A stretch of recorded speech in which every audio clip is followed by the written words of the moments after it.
So I've still got a lot of room here for some more. There's still room to grow. Yeah. Today, we sit down with the legend of the Wasatch, Dana Miller. 5-time winner of the Wasatch 100, a lifetime of race finishes, and thousands of miles on the trail. A man who thrives in the high-altitude mountain slogs that would break most people before mile 10. The big flag is in 1991. I did a double Wasatch. I started at the finish line. At 11 o'clock at night and ran to the start and then ran the race. We also welcome back my crew chief, Alan Julian, joining the conversation about endurance psychology, early ultramarathons, and pushing beyond limits. So as I got closer and closer to 60, I started to really push myself. So when I was 59, I did the Wasatch one weekend, ran the top of the Utah the next weekend, and the Bear the next weekend. Drop a comment with your biggest endurance goal, hit the like button, and let's get into it. So we're here on the Mean Grip podcast with Dana Miller, who is a legend in the ultra marathon scene. Raced the Wasatch 100 20 times, won it 6 times? Just 5. 5. Carl Okay. Meltzer has won at 6. Okay. Yeah, so Carl's ahead of me. And so we're going to have a wonderful conversation today, but to kind of set the scene, my dad ran marathons when I was a kid. He was a younger man, and I hated running. I was not interested. I would go to the finish and watch the racers finish, and that was inspiring, and I think that was all the running I needed, was to see the marathoners finish. Yeah. And when I was 36 years old, COVID hit, and I started hiking in the hills of Hong Kong. And I realized that if I ran the flats, I could see more. And so I would hike up, and I'd start running. And then I built up a base and kept doing it. And a friend said, hey, well, why don't you come and do the Hong Kong Trail, which is a 50K. And so right as we're leaving, I do my first 50K, and I thought, well, that was cool. I'm moving to Utah. Nothing. For the first year we moved back, it was cold. I had a job transition, and so I had some time that I was kind of transitioning. And I said, you know what? I had a buddy who was in town. I said, let's do the 7 summits in Utah County. We're just going to hike them. And at the same time, I kept reading these books, Born to Run, Christopher McDougall. And I just was consuming these books, and it was just eye-opening to me. And I think my dad was kicking me mentally, because he's like, I've been trying to get you to do this for years. And he starts telling me about, well, I should tell you about Dana Miller. He would call me up. And so this is where I want you to tell how you first met This Dana. is how the first time I met Dana Miller is I'm at the start of the St. George Marathon. And I can't remember what year it was. And we're just kind of hanging out, and and I'm thinking, I'm all that because I can run pretty close to 3 hours. So I'm thinking, I'm all right. And we're up to the front, and we hear the announcer say, and here comes Dana Miller. He started the race at the finish line and is now turning around to run the race. And I turned to my, running buddy, and I said, that guy's got to be an animal. And that was the year that you had started at the finish line, ran up to the top, turned around, and run back down. We were in awe just because you had done 50 miles. It's like, we're going to do 26, and he's done 50. At the end, it's all 50, whatever. But that was my introduction. And so then I started researching who you really were. And then when you moved to Cedar, it's like, he's right here locally. And I don't know if you can remember, we'd run across each other out on the pass every now and then. You called me up one day and said, hey. I remember running into you out here coming north, because you'd run from the jail up to here. Then you called me up. When they'd let you out. Then when they let me out of the jail, that's true. And then you called me up one day and said, hey, we're running over to Bryce Canyon. And I said, okay, where are we starting? Here in Cedar City. And I said, well, maybe not. And I hung up the phone, and I'm going, oh, this guy's really an animal. He wants to run from here to Bryce Canyon, 76 miles, all through the mountains, just to get a run in. And I graciously declined and thought to myself, I got to get running, because this guy he's a star. So that was my introduction to Dana Miller. Well, if you're slow, you have to go long. So Right. Well, and I think that was the big thing for me is Yeah, because yeah. I had heard my dad talk about growing up, I want to get under 3 miles or 3 hours, a Right. 3 hour marathon. And marathon was all, that he focused on. And to run a 3 hour marathon, you have That's to hard. go pretty quick. Yeah. And so I would start running and trying to get at that time, and I'd get shin splints and my knees would hurt. And I've had ACL replacements in both knees. Oh and, dear. And, I can't remember what book. It's always a book, but they said, hey, run slow. Yeah. Get your heart rate, get a base at a zone 2 heart rate. And I said, well, I can run slow. Yeah. And then it's just like you discover this hidden world of ultra marathoning that in the grand scheme of things is relatively new. I mean, we're talking the 70s, this becomes something. Right. Tell me, what was it for you? Like, when did you say, hey, I can run far and I can just go? Probably the first time was that I think it was 1980. I started running in 1978. I'd played baseball and semi-pro baseball for a few years after high school, and then kind of quit that. And I actually started running because my friend started running to get in shape for the deer hunt. Okay.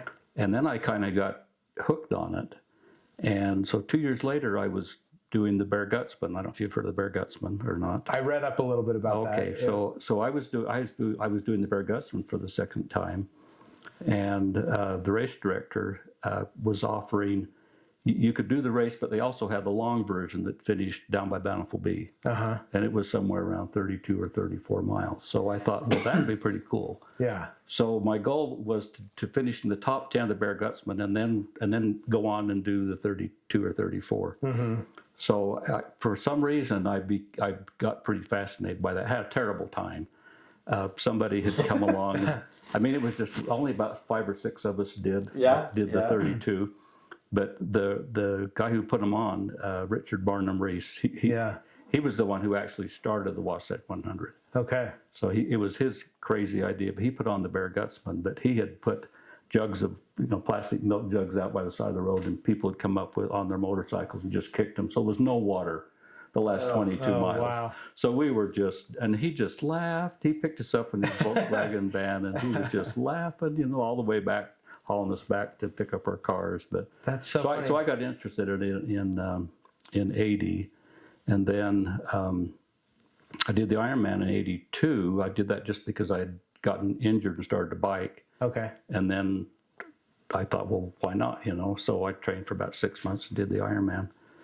And then I became aware of the kind of this ultra distance stuff, and I became Western States was really, that was the only 100 miler I knew of. Right, 1977 I think was the first year that ran. So I knew you had to qualify, so I did a qualifying run that was all roads. It went from Goshen to the Jordan Temple. Wow. I mean, it was just, and we had a headwind the whole way, and it was just nasty. But I did really well. I finished third, but I literally didn't think I could run another step. Yeah. And so I said, there's no way in the world I'm going to try to do a 100 miler. Yeah. And then, as I told you before, as I lied to my wife, not on purpose, but told her that I just needed to do one more race. That one more race was the Wasatch 100, and I wanted to set the course record. Yeah. And so then I'm kind of found my sport, because I had always wanted to be, I really wanted to be good at something. I mean, really good at something. It was just a real driving force. And it's kind of been that way my whole life. And I was okay in the triathlon. I mean, I was good in the triathlon. I never won one, but I finished second, third, top 10 all the time. But I was never just really found my sport. And once I got into really rugged terrain, because the fast 100 milers I don't do so well at, but the really nasty ones I always did really well at. Yeah, that's interesting. And so I discovered Wasatch, and that's been, I'll be back there this September, and it'll be the 40th anniversary of my first start. Wow. So it's kind of cool. That's fantastic. Yeah, that's awesome. Yeah, so and that's kind of become one of my goals now, is that there's a guy named Nick Marshall back east who keeps track of career longevity. Of the time interval between your first and your last races, and he keeps track worldwide and U.S. So in 50 milers and in 100 milers. Yeah. So if I can finish, I'm already up to 42 years now in 50 milers, but if I can finish 100 in the next year, I'll be at 41 years in the 100. That'll put me in like top 30 in the world. Yeah. So, Wow. So I'm trying. So now it's longevity, which you know, I mean, it's. So that kind of throws a little motivation in there. Well, it does. Yeah, you know, and that old spirit gets. Yeah, you know, because I can't. I literally, I should not run anymore. And Right. Kind of what You're happened. 73. 73. And kind of what happened was that in 12 years ago, back in 2012, I was with my youngest daughter, the one that this little cutie who we did the Trans Am Trail on. We were out camping out northwest of the Gap. Yeah. Up by Lost Springs, up by that water tank. Right. Just about west of there, a couple miles. And I had gone out for a bike and came back, and then we wanted to go hiking, and we saw some hawks up on this ridge line by these cliffs. Yeah. So, and it looked like they were on a nest. So we said, let's hike up and see if we can see the birds. And so we hiked up this little cliff face, and it wasn't far. It was only like 20 feet, and it had this kind of a diagonal crack that went up. And so I said, let me climb up first. And there was you could see the nest coming out over the edge. And I said, I'll go up there, and you know, you watch for the birds. And so I it wasn't super technical, but you know, I got up there, and then there was this kind of little platform of rock. Yeah. And so I pulled down on the rock to make sure that it would hold me, and it was fine. So I was going to do a chin up and peek in the nest. So I did a chin up, and the whole slab came out. Oh. And so I fell about 20 feet with all this rock on top of me. And I just remember coming off that cliff and thinking, this is going to hurt. Yeah. And so I got turned around, and I lit on my face and was just instantly out. And my wife heard my daughter screaming, and because she was down like 100, 200 yards away in the camper.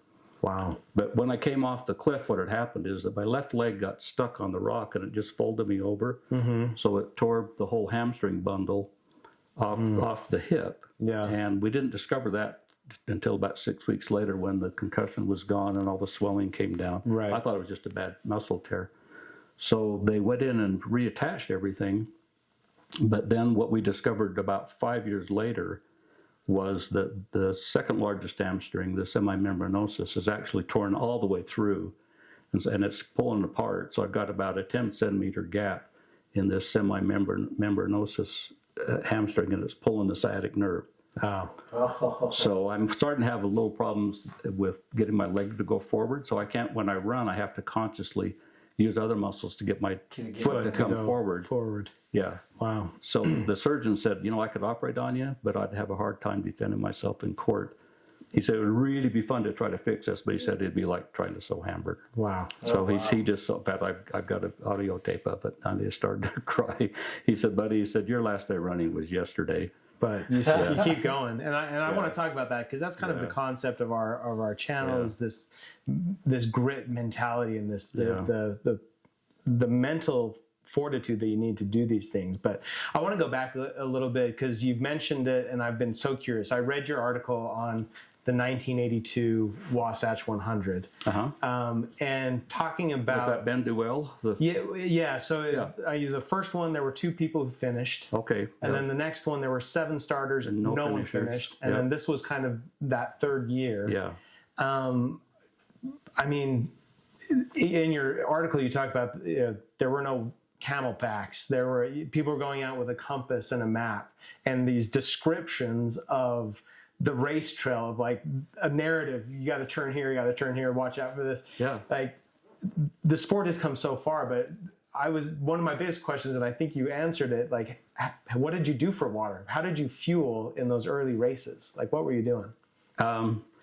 Well, initially there weren't water bottle packs. There weren't water bottle packs even. So not only were there no bladder packs like a Camelback, but there weren't even water bottle packs. Yeah. And so I remember, if you're familiar with Cashville, I used to put a race on that went over the top of the Willsville Mountains. Yeah. And I remember the first time I did that, I went up and put one water bottle right at the top. Okay. And stashed it behind a tree. So you're going to go out and you're going to run, 3.5 hours just blitzing it. And you're going to grab one water bottle and then just take a drink and leave it. You're not going to carry it. Right. So pretty early on, I got acquainted. Some of the runners were making their own packs. There was a woman named Deborah Shore, and she was making a line of packs were called wave packs, and they were kind of a fanny pack with bottles on the inside. Okay. So initially I started using those, and it really was just water, and then I'd try to make up some of my own concoctions. Okay. And there were some. I think that the first energy drink I became aware of was called Gluconade. Way back. This is way back. So Right. this is Right. 70s. This is before It Gatorade. was called Gluconade. And I think that the guy's last name was Gukin. And so he made this kind of a cherry flavored powder. And I used to mix it with water and Coke. And so Coke became my all-time, became my fuel for when I was going fast. That's all I could keep in my stomach. Yeah. So I would mix up some of that. And then I would eat like lemon drops, jelly beans, Yeah. The big lemon drops. just hard candy. Yeah. Hard Just candy. something that you could And then suck on a little bit of salty stuff. Yeah. Like some jerky or just anything. So and just to try to get some food in. Yeah. And so it was really kind of just figuring it out. What would work for you, and you probably you both know this, that at least for me anyway, that the faster you go, the less you can eat, the fewer choices you have. Yeah, that's right. I mean, now I could eat a turkey dinner, at my pace, and I would be fine. I might burp once, but in those early days when I was trying to go really fast, I mean, it was what I could eat was so limited.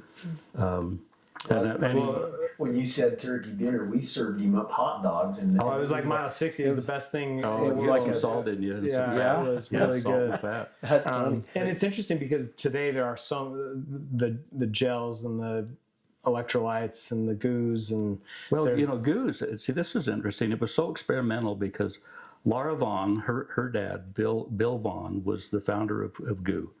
And he was still, I met Laura, she had won Wasatch a few times. And I met her father, Bill, and he was still developing Goo. And so he used to send Goo to me on dry ice, custom formulas. Okay. No kidding. Yeah, so like fresh raspberry and all this thing. I remember in Arkansas, I got this package waiting to the motel, and it's on dry ice. Oh, cool. And he was tweaking some little formula because he was just a nerd when it came to drilling down on things, And so it's been really kind of fun to have gone through, and watched this evolution of the sport because, I was looking at the latest Ultrarunning magazine of how many races there were last year and how many finishes there were, and it's still relatively small compared to running, but compared to what it was, it's when it's you crazy. have a race where 7 enter and 0 finish, I mean that's a small. Because I was doing a similar thing, looking to see if finishing percentages have gone up, and they have, only because there's more runners. When you have, I guess in some cases it went down. Because there were some races where there was one runner and they finished 100%. 100%, right. But it's even the race that I did, there were 50 spots, only 45 started, and only 22 finished. Okay. And it was because the weather was just nasty. Windy, and cold, I think rain, snow, wind, and there's so many variables that could happen when you're out there. What was kind of some things that you did to handle all the variables? Well, I tend to over-prepare, for one thing. So my crew always teases me, my wife always teases me that I could crew, she could crew 6 other people because I'm ready for really about anything, know. So I think one is I'm such a planner to just go through every eventuality and really, really think about it. I can only think of one time when I really got in trouble in a race. And that was a triathlon in Estes Park when I got hypothermic when a snowstorm moved in. It just ruined the bike. I mean, it just blew us all off, and hardly anybody made it. But for the rest of the time, I've usually been prepared for it, and so for me, it's just been planning, and I tend to read quite a bit of what other people have done, and early on, I would ask a lot of questions. But mostly it's, being over-prepared and then just never trying anything new in a race. So just, you're using stuff that you're accustomed to. And then, I have never been lost. I don't make mistakes on routes because I study the route. But you're like Wasatch, literally. I mean, I was just going through my scrapbooks the other day, and I had my old laminated maps out for the first time, and they were literally, there were 10 pages of maps, and they had these little like half-inch squares as a mile. Okay. And then they had the trail drawn in there, and I still literally remember in Wasatch, my cousin Kevin Reynolds, who was a really good runner, he met me at the halfway mark, and we got into Brighton, and we came out of the Brighton store at that time, and we didn't even know which way to go because there weren't, there were hardly any markers. Yeah. The glow sticks, I think it was the 5th or 6th year, they had one glow stick on Wasatch, So it was just marked with flags. And so I remember once we got out of the store and figured out, okay, we have to cut through these willows, and then we got up to the top of Catherine Pass at Wasatch, and I'm in the lead and nervous about it, and we've got the big old double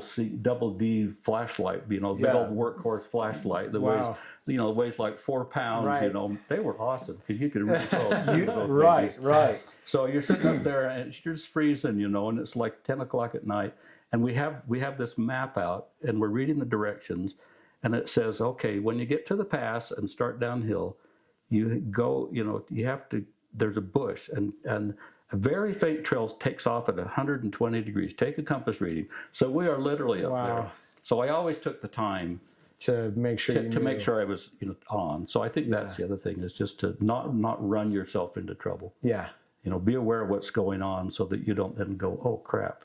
Did you ever go run the course before, or walk it, or go get familiar with it? I had done at Wasatch. I had done, I think, 30 miles of the 100. Okay. Just So a at least you knew little some bit. I knew a little bit of the early section. Yeah. So that was always the key. Just be prepared, and then don't run yourself into trouble. Yeah. Have enough awareness of what you're doing and how you're feeling that you know where you are, you know how you're doing, you know what you need when you come into an aid station. You're thinking all the time. You don't get in there and go, I don't know what I need. You go in there and say, I want this, this, and this, and this, and you're timing yourself, and then you're out of there because aid stations are death.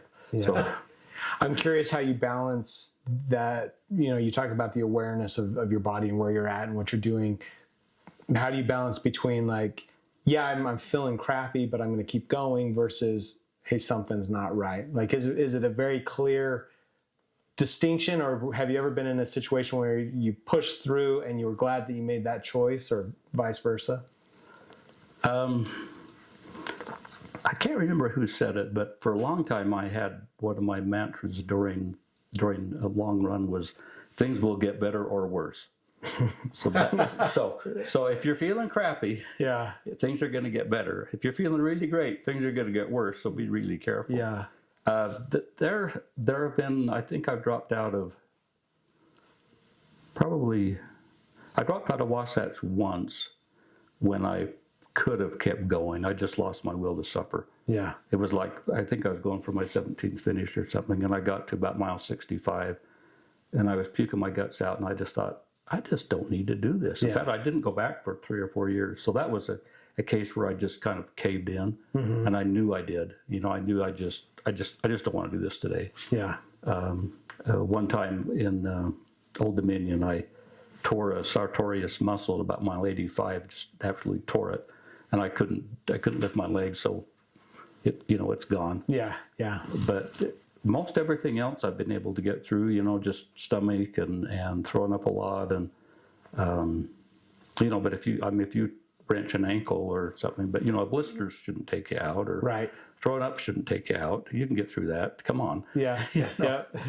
If you're tired, but I don't sleep. So that's one of my problems, is that I really can't sleep during 100. So, so I just have to keep going. And it goes back to the crew. The crew has a harder time trying to stay awake. Yeah, they do. It's hard. Crewing is just a tough business. Yeah. Yeah. So I just, I've just been able to deal with those things. I've been fortunate that way, that I haven't, other than those few minor things, I haven't had any serious injuries while I've been running. And most of them are just the fact that you're on your feet for 20 or 30 hours, and your feet weren't really made to do that. Right. And I'm sure it goes back to the fact that you're preparing and you're training. If you're just for fun running a marathon to go run a marathon, then that's at a different level, I think. Well, a lot of those things are just mind. Some of those things are just mind games. Right. I mean, but like for Wasatch, I mean, after I did the double Wasatch, it changed it changed what 100 miles was. Right. Because then it wasn't a matter of can I do this, but it's like, well, sure I can. The only question became how fast can I do it, which didn't take anything away from the race for me, but it did help me overcome my fear of the distance. You know, by realizing that I can go back if I had to. Right. You know. Right. I'd written down this this note. Courtney Dauwalter is taking the stage by storm. You know, so she last year, well, it was in 2023, won the Western State, the Hard Rock 100, and then the UTMB in the same year. And she says about the Pain Cave, she says the Pain Cave is a place that she wants to reach because it signifies where the real work and growth happen. Do you agree with that? I mean, what was your relationship with the Pain Cave, or this idea of you get to a point where you're suffering, but you're still just going to go? Well, she's a lot tougher than I ever was. I'm sorry. I mean, I really don't like, I probably have a high pain tolerance, but I do not look forward to that time. Yeah. I mean, it's one of those things that, for me anyway, I knew it was going to come. And the question was when. Right. How far can I get before it gets really awful? Yeah. You know, and then it's just a matter of getting inside I mean, this is, Wasatch probably, in a good year, things would get really nasty somewhere around 80, 90 miles, you know, when you're just really, now I've really got to get to work, you know, and in a bad year, that might hit you at 65. Right. You know, so you're going to be there for a while, you know, but I never look forward to it. I mean, I mean, even just thinking about it just kind of chokes me up because it just hurts. I mean, it's just hard. I mean, mentally it's hard because for me, I had to, you know, you find yourself, at least I found myself, just really trying to think, you know, why am I doing this? Who am I doing this for? Yeah. You know, and you know, how much does this mean to me? You know, and so in a lot of the writings that I've done, I think the way I described it is that in an ideal race, it's kind of like in the first part of the race, you're kind of fighting, you know, you're not really one with your body yet, you know, you're not all synced up. Yeah.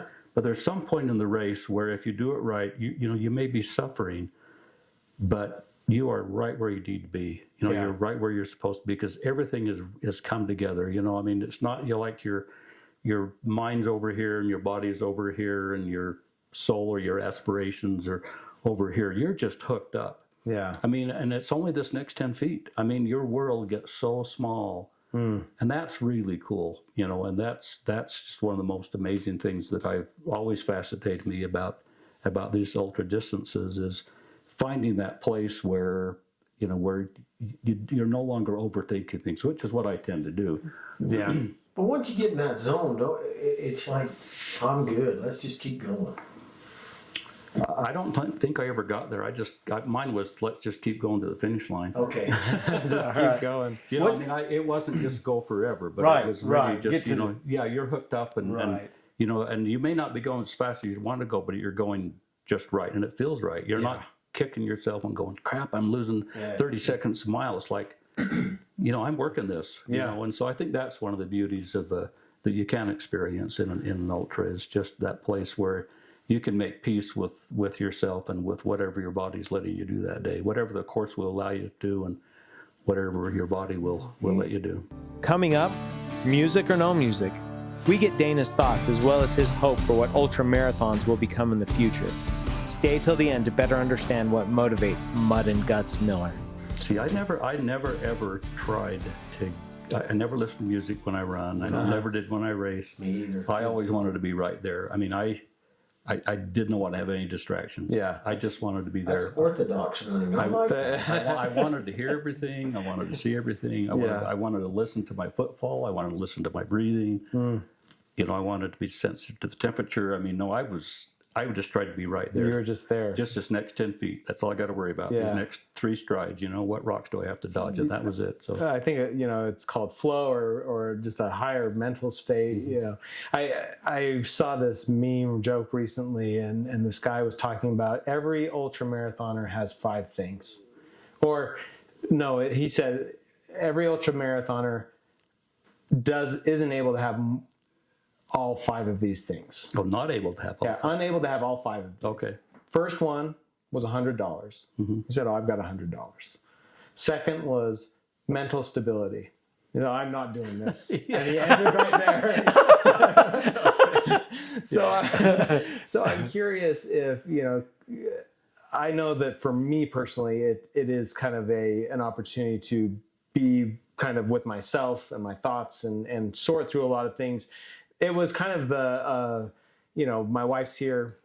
It was kind of a mutual realization that when I went running, I came back a better person. I was a better dad. I was a better husband. And I know not all relationships are like that when their husbands are out running for hours on end and it's not, conducive. But for us, it was just like, oh, hey, this works. I'm curious to know, you talked a little bit about the motivation of running, but what is it for you? What is running do for you? Well, I think it probably initially was just a real mood stabilizer for me. Okay. Because I think that, way back, in my late 20s and early 30s, I was never manic depressive, but the running really just kind of stabilized me. I think, and I don't know if it was the fact that, it's so complex because I don't know if it was just the physical burn off, just doing something difficult, it could have been all physiological, or it could also be, for me, I always thought it was kind of that, running lets you have a measurable victory, if you will.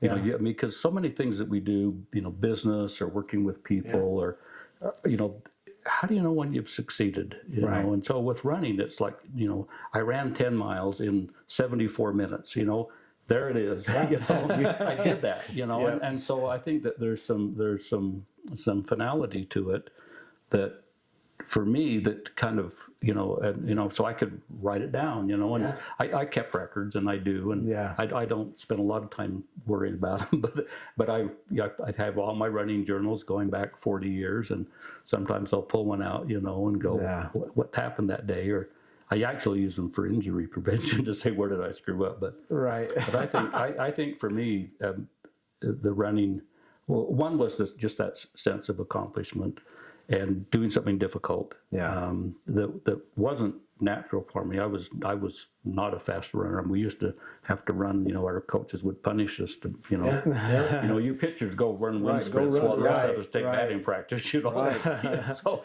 it was always punishment. But it really mentally has been good for me. In fact, my wife now, she just, you need to go for a run. Isn't that funny how they know? And I think that for me, when I first started running, I was managing a trucking business, and I was really young. I was like 26, and I was in charge of the whole operation. And I had 30 trucks and 50 employees, and I was too young to do that, but I could. But it was so stressful for me. Yeah. It really was just eating me alive, because I was trying to do a good job, but it was hard. It was just hard. The customers were hard. The drivers were tough to deal with. The mechanics were tough to deal with. But when I'd go home, if I went home and then went for a run, I was, the kids could talk to me again. Right, brand new man. Yeah, it was. And so I think it was just burning all that off, and like even at the tech college, everybody kind of knew that about twice a week, I never took a lunch, but about twice a week I'd just go for a run at lunch. Yeah. And it just, I could go in and work 8 hours and go for an hour and a half run, come back and work another 6. And I was just fresh, and while I was out running, the problems got solved. I didn't go out with that intention, but I'd come back and just writing stuff down like mad, because it just freed up my mind. So I became really kind of just really hooked on just the mental benefits of it too. Yeah, no, that's awesome. I agree. I think that's why I do it. And But on the other hand, it could just be an excuse. sure, No, I mean, I'm serious. I mean, you have to think about this. Is this just a is this just a rationalization? I mean, is this literally and figuratively running away from your problems? Is this how we justify what we do? Yeah. I mean, I've sometimes battled because I'm a psychologist by training. Okay. So sometimes I get in my head and go, I'm just full of shit. I mean, because I'm just making all this up. Yeah. Why? Of course my wife will let me go run if I'm ornery as Right. hell. She wants you to go for a run. Yeah, get out of here. And we call it. Pretty soon you say, well, I need this. Yes. But no, I mean, you do sometimes we take ourselves so seriously. It could just be something so simple as, I really don't care. I just like to do this. Yeah. Yeah. I mean, just let it be as simple as that. I like to be outside by myself. I train 95% of the time by myself. An idle run is to see nothing but lizards and rabbits. I mean, that's it. Yeah. That's a great run. But isn't that what it's all about? For me, I agree. For some people, it isn't. Some people are social animals, and Right. Yeah. Right. Got to have somebody to run with. yeah. But for me, it is no. If I'm by myself, I'm a happier man. So. Yeah. Oh, that's and there's interesting. so much beauty out there to see over those trails, and Sure. just what animals are out there. Yeah. That's interesting. I'm curious, as you talk about your kids and coming and pacing you, what do you hope the future of trail running and ultramarathons moves to? Well, I know what I hope it doesn't do. Well, what I would like is that I would like there to be an opportunity for as many people as possible to experience just the real adventure that we had, the early trail runners had in doing these races. Yeah. Because it was a map and a compass. It was so much unknown. It was a faulty flashlight. Right. It was figuring your food out. Yeah. It was getting to the aid station at the top of Catherine Pass and having them be just smoking dope all night long and they can't. I mean, right. And now somebody's going to get sued for that. But I would hope that trail running cannot become, I used to call it the 10K-ization of trail running. Oh, I like that. Is to just let it be simple, and let it be just kind of that pure thing. And races are fun. I mean, you can go do a run on your own, but to do a race with other people and to kind of put yourself on someone else's course and just to go into with some unknowns. Yeah. I just think that's cool. And I wish that there were more races like that. I think that if you got into some new smaller races, you would probably experience that. Mm-hmm. And still find that. Others have become so commercialized. I remember the first time I went to Western States, I just thought, oh my gosh, this is a production. Yeah. In fact, I came away. I appreciate the competition and I really enjoy the history of that race. But what I experienced there compared, because I'd just come from Wasatch, there was this little family of 100, 120, 200 people. Everybody knew everybody. And, and you could kind of take care of your runner how you wanted to. But you went down there and it was like, you've got the aid station, Gestapos. And I mean, it was just, to me, it took away a lot from the race. And so... And I think even today, I've heard a lot, like Leadville, big race. Everyone has a camera crew. Oh yeah, going through that race. And... Yeah. So I would hope that some people could experience that, and it may not mean anything, to some people. I looked through the all-time finishers list for Wasatch. I don't know if you've ever done that. I did, today. So they've got that. I mean that miles-long list of people and how many times they've done it. Yeah. And if you looked at how many people have done it once, it's like 65%. Yeah. Have only ever done it once. So I think a lot of people just want to check that off. Right. And I think there's some value in kind of investing yourself in your favorite race. Yeah. Become part of the history. Help make the race, help make it a better race. Yeah, that's interesting. Help become part of that background in it. Stick around long enough. To, And maybe you say that when you get old. right.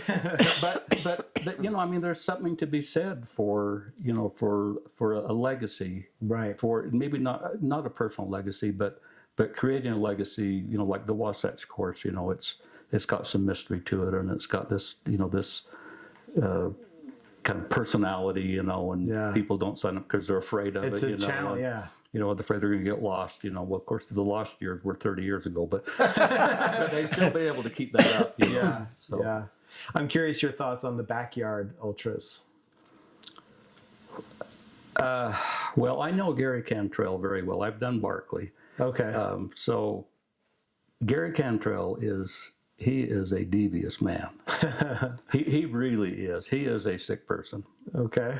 I mean, he is just a strange man. I mean, just to give you an idea, because he started the backyard races, and like we went back to Barkley. I didn't finish, by the way, but we drove up to Frozen Head State Park. It was a rainy day, just kind of drizzling rain. It's in April, and it's kind of chilly back there, and the leaves aren't on the tree yet. And we're kind of driving up into this, up to this Frozen Head State Park, and we see this little wisp of smoke coming up through the trees. There's just one up there. So we drive up, and there's only one person in the whole campground, and it's Gary Cantrell. And he's got a fire going, and he's got a cowboy hat on, a big old rain slicker, and he's smoking, of course, because that's Gary's thing. Yeah. And he's smoking, and he's got like a 10-pound bag of chicken quarters sitting on a stump in a plastic bag. And he said, that's the pre-race dinner. I don't think it's going to be ready on time, and so my wife was there, and so she said that morning when he started, and the start is always he lights a cigarette. And he just laughed. He said, "Yeah, those suckers they'll be coming back from the wrong way." He just laughed. So Gary, so I think if you kind of appreciate, how Gary's mind worked to come up with that idea, to do those backyard races, is just mind-boggling. And it's been really cool to see how that concept has caught on, and that would be so hard. Yeah. I mean, because those guys are going 60 plus hours now. I mean, and that's so. And I think it's opening up this idea of like, what is the limit of a human being? Yeah. And that is, for those who don't understand, a typical backyard ultra is a set course and a time frame, typically an hour, and you run the course until you can't finish it within that hour. And like you said, they're going 60 hours, 70 hours. Yeah. Hundreds of miles. Yeah, because I think he set it up that you're on a 100 miles in 24 hours. Yeah, well, the Barkley. Well, I mean, I think that his original backyard races were that way, but I think the year I did the double Wasatch, I was awake for 66 hours. Wow. And my mind was, I was just. You were seeing. You were. It was. Yeah, it was no fun anymore. You were the true psychologist. Yeah. So for people to be able to sustain, that kind of effort for that long is, and like you say, there are some really gifted people out there, and when you hear these people who are going those kind of distances, and I mean, there are not very many people who can do that. Right. I mean, physically and mentally, just sustain that kind of effort for that long. That's a very unique individual. That's a very small portion of the population that can do that, even in the ultra running community. Right. Yeah. My eyes keep getting open to these different levels of what is possible, and I think it's fascinating. I think that's one of the reasons why I quickly fell in love with this sport, and continue to. I put in for the Bear 100. I'm on the wait list, deep on the wait list. I tried the lottery for Leadville, didn't get in. Yeah. So we'll see. There's a good race. There's some good races out there that I think I can still get into. Get into some of these just ones that are just starting out. That'll be fun. Yeah. So it'll be good. But any parting advice? Well, I think that When I was in Cass Valley, I had a friend. I won't share his name, but he was a darn good runner, and we would really duke it out. We were competitive on the bike. We were competitive runners, and I could never get him to try a trail race. I used to tease him that he was afraid to get his shoes dirty. But I think that, I would just like to have more people try it, and also don't be afraid of an ultramarathon. I mean, I think like you said, you mentioned, just running the flats or running the downhills. When I set the course record in my very first 100 miler, my whole plan for the race was I was going to run all the flats, all the downhill, all the pavement, and anything, unless it was paved, that was uphill, I was going to hard hike. Yeah. And I ended up winning the thing by like 4 hours. So, you don't have to run the whole thing. Right. Just, have a plan that will work for you. Yeah. And, go out and just go into it with a different mentality, Scale it back, like you say, cut back to a little different level. It's a lot easier than a marathon. I mean, a marathon hurts. It does. It's more intense. I mean, an ultramarathon hurts longer, but a marathon hurts worse. Yeah. Right, because you're hard. Yeah, the pain is harder. So I just like to see people go out and try one, and especially try trail running. It is so fun. Get away from the cars. Don't worry about the dogs. Just get out there. Go out and have some fun. It is. We're fortunate to live where we do. Yeah. It's funny that you say that, because I went for a run, and I was telling my parents that I feel like I squandered my childhood living in Cedar City, not being interested in running, and then I just take a random trail up here. Oh, beautiful! So many places. It was absolutely stunning, and I think Cedar City and Southern Utah will continue to be a place where ultra runners come. We have Hayden Hawks in Cedar City, who just won down in New Zealand a 50K and was voted the Ultra Runner of the Year last year, and so there is something special in the water here, I guess. That you might say. We're lucky. Okay. Well, hey, I appreciate it. You're welcome. Fantastic. It's been fun for me.